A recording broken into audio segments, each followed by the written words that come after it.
வணக்கம். 300 கிலோ கோவில் தங்கம் திருடப்பட்டுள்ளதா? வசமாக சிக்கிய சேகர் பாபு. விசாரணை அமைக்க முதல்வர் விஜய் அவர்கள் போட்ட கையெழுத்து.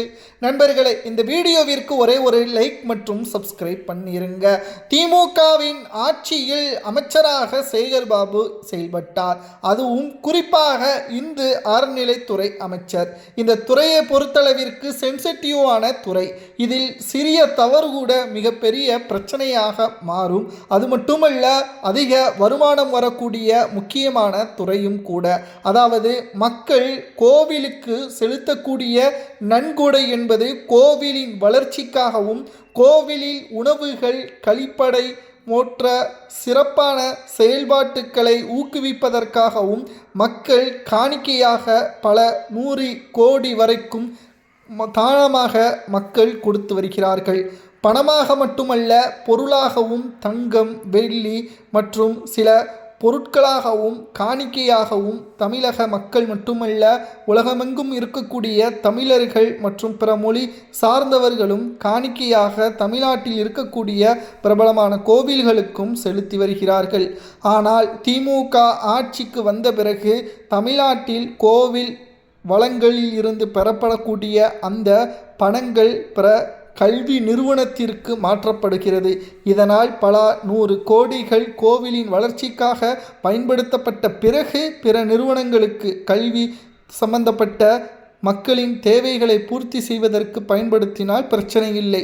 ஆனால் கோவிலின் வளங்களை முதலில் சீரமைக்காமல், கோவிலுக்கு வளர்ச்சியை ஏற்படுத்தாமல் கடந்த திமுகவின் ஆட்சியில் இந்து அறநிலைத்துறை அமைச்சராக இருந்த சேகர்பாபு அவர்கள் கோவில் உண்டியலின் பணங்களை அந்த ஒட்டுமொத்தமான கல்விக்காக செலவு செய்வதாக கூறி பல 100 கோடிகள் இதில் மோசடி செய்யப்பட்டிருப்பதாகவும், கோவில் நகைகள் சுமார் 300 கோடி மதிப்பிலான கோவில் நகைகள் அதில் கலப்படங்கள் செய்யப்பட்டு மீண்டும் கோவிலுக்கே கொண்டு வரப்பட்டுள்ளது என்றும் தற்பொழுது புகார்களும் எழுந்துள்ளது. அதாவது தூய்மையான 100% தங்கம் கொண்ட அந்த பழம்பொருள் பழமையான தங்க நகைகளுக்கு தற்பொழுது அதை பாலிஷ் செய்து கொடுப்பதாக கடந்த திமுகவின் ஆட்சியில் பல முக்கியமான பழம்பெரும் கோவில்களில் இருந்து நகைகள் எடுத்து செல்லப்பட்டது. அப்பொழுது தங்களுக்கு எதிராக எந்த ஒரு கட்சியும் ஆளும் கட்சியாக வராது என்ற நம்பிக்கையில் இவர்கள் முறைகேடு செய்திருக்கலாம் என்ற ஒரு சந்தேகத்தின் அடிப்படையில் தற்பொழுது முதல்வர் விஜய் அவர்கள் ஒட்டுமொத்தமாக இதை விசாரணை செய்ய தனி குழு ஒன்றை அமைக்க முதல்வர் விஜய் அவர்கள் கையெழுத்திட்டுள்ளார்.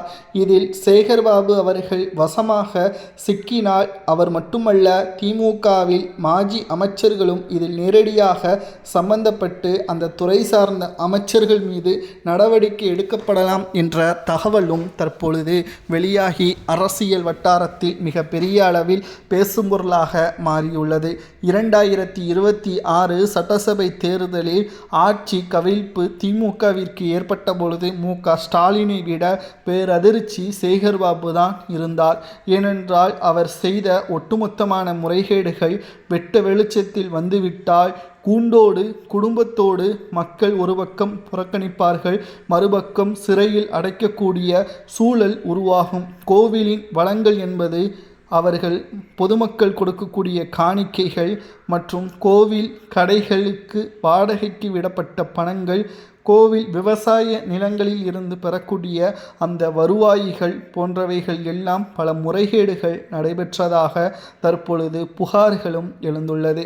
கோவில் நகைகள் திருடப்பட்டுள்ளதா அல்லது முறைகேடு செய்யப்பட்டுள்ளதா என்பதை எல்லாம் ஆதாரங்களுடன் அடுத்த 60 நாட்களில் முதல்வர் விஜய் அவர்களது டேபிளுக்கு வர வேண்டும் என்று ஒட்டுமொத்தமான அறிவிப்பையும் முதல்வர் விஜய் அவர்கள் தெரிவித்துள்ளார். இதனால் மு.க. ஸ்டாலின் உள்ளிட்ட பல திமுகவின் மாஜி அமைச்சர்களும் அதிர்ச்சியடைந்துள்ளனர். இந்த வழக்கை பொறுத்தளவிற்கு திராவிட முன்னேற்றக் கழகம் அடுத்த தேர்தலில் வெற்றியடையக்கூட வாய்ப்பு இல்லை. ஏனென்றால் கோவில் நிலங்கள், நகைகள், பணம், உண்டியல் பணம் போன்றவைகளில் எல்லாம் திமுக பணங்களை பெற்று கோவில்களின் வளர்ச்சிக்கு முழுமையாக ஒத்துழைப்பு கொடுக்காமல் புறக்கணித்ததுதான் திமுகவின் தோல்விற்கு முழுமையான காரணமாக அமைந்துவிட்டதாக ஒரு பக்கம் புகார்களும் கொடுக்கப்படுகிறது. மறுபக்கம் இதில் சேகர்பாபு அவர்கள் அதிக அளவில் சம்பந்தப்பட்டுள்ளார். அவரது கையெழுத்து இல்லாமல் கோவில் பணங்கள் வேறு ஒருவர் பைக்கு செல்வது வாய்ப்பே கிடையாது. இவர் மூலமாகத்தான் நடைபெற்று இருக்கலாம். அனைத்து தவறுக்கும் சேகர்பாபு உடந்தையாக இருந்திருக்கலாம்.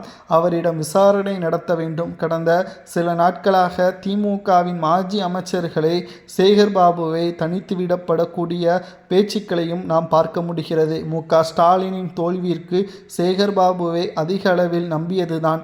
கொளத்தூர் தொகுதியில் மு.க.ஸ்டாலினின் தோல்விற்கு சேகர்பாபு தான் காரணம். மு.க.ஸ்டாலின் அவர்கள் பிரச்சாரத்திற்கு செல்லுமெல்லாம் சேகர்பாபு அவர்கள் தடுத்து நிறுத்தி, நான் பார்த்து கொள்கிறேன் தலைவரே, வெற்றி நமதே என்று கூறி திமுகவை தோல்வியடைய வைத்த பெருமையான பங்கு சேகர்பாபுவிற்கு மட்டும்தான் சேரும். தற்பொழுது இந்து அறநிலைத்துறை அமைச்சராக திமுகவின் ஆட்சியில் இருந்தபொழுது பல முறைகேடுகள் செய்யப்பட்டதற்கான ஆதாரங்கள், ஆவணங்கள் அனைத்தும் சேகர்பாபுவிற்கு எதிராக இருக்கக்கூடிய பட்சத்தில் ஒட்டுமொத்த கோபாலபுர குடும்பமும் இதில் நேரடியாக சம்பந்தப்பட்டால் மீண்டும் சேகர்பாபுவை வைத்தே திமுக அடுத்த தேர்தலில் இருக்கக்கூடிய இடத்தையும் இழக்கக்கூடிய வகையில் அமைக்கப்படும். கோவில் நகைகளையும் கோவில் பணங்களையும் தொட்டவன் நிச்சயமாக நல்லா இருந்த சரித்திரமே கிடையாது. அதில் சேகர்பாபு அவர்கள் உண்மையாகவே தவறு செய்திருந்தால் அவருக்கு என்ன தண்டனை கொடுக்கலாம் என்பதை மக்களாகிய நீங்கள்தான் கமெண்ட் வாயிலாக கூற வேண்டும். அதாவது 10 ஆண்டுகள் திமுக ஆட்சியில் இல்லை.